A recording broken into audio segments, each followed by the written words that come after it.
What's up, folks? We are headed to our campground at Lake Mead National Recreation Area.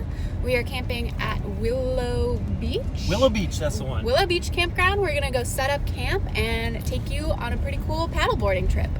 This is the map of where we are going to paddle today. So we're starting down here at Willow Beach. That's where we camped. We're going to paddle up. We're gonna go to the Emerald Cave and then kind of just keep going back up until we just feel like turning around. So I'm just packing some of our stuff up into our dry bags. So we've got some snacks, sunscreen, first aid kit, headlamp just in case, a couple other things like sunscreen, and all of those are gonna go into the dry bags so that they stay nice and dry. All right, so as I mentioned, we are here today because we are going to go on a paddleboarding trip. And step one of that trip is to inflate our paddleboards. It's more work than it looks. Yeah, definitely more work than it looks. In the desert, it can get pretty dang hot. Today will be about 100 degrees, so water is extra important. Make sure you have enough, not only for our trip here, but a little extra just in case things go wrong. So we have about 4 liters with us, which should be plenty, but something we don't think about. All right, just doing a last check to make sure we have everything before we head down to the water. Got our life jackets on. That is always a good thing. Have your life jacket and also wear it.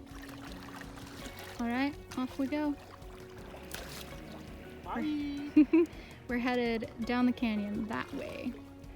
When you're doing any type of paddling, you want to make sure that you're actually securing everything to your board, just in case you flip over, just in case some wind comes, because if any of this stuff were to fall off into the water, I'm not going to get it back and it's going to wind up as litter.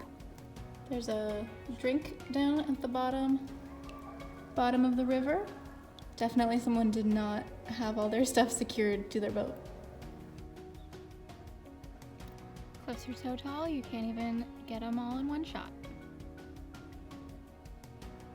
Maybe you won't really be able to tell because they're in the cave, but there's a guided group over there. So we're just gonna keep going and let them enjoy the cave and then probably come see it on the way back. Found some quagga mussels. They look like that there. And those are an introduced species to this waterway that came from humans moving things around. So that's a big reason that we are clean draining and drying our boats so that we don't do that to another water source.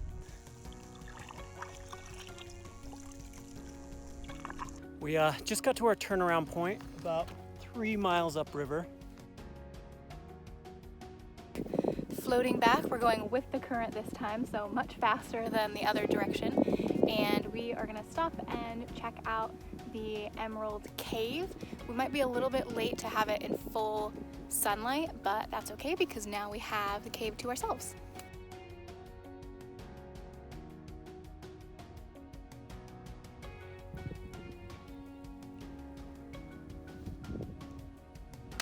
I gotta build myself up. Woo, woo, woo.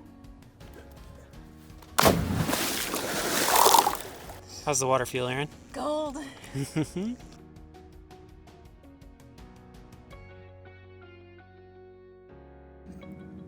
Land ho. We're gonna clean, drain, and dry these boats so that they're ready to go for next time. We'll see you out there on the road.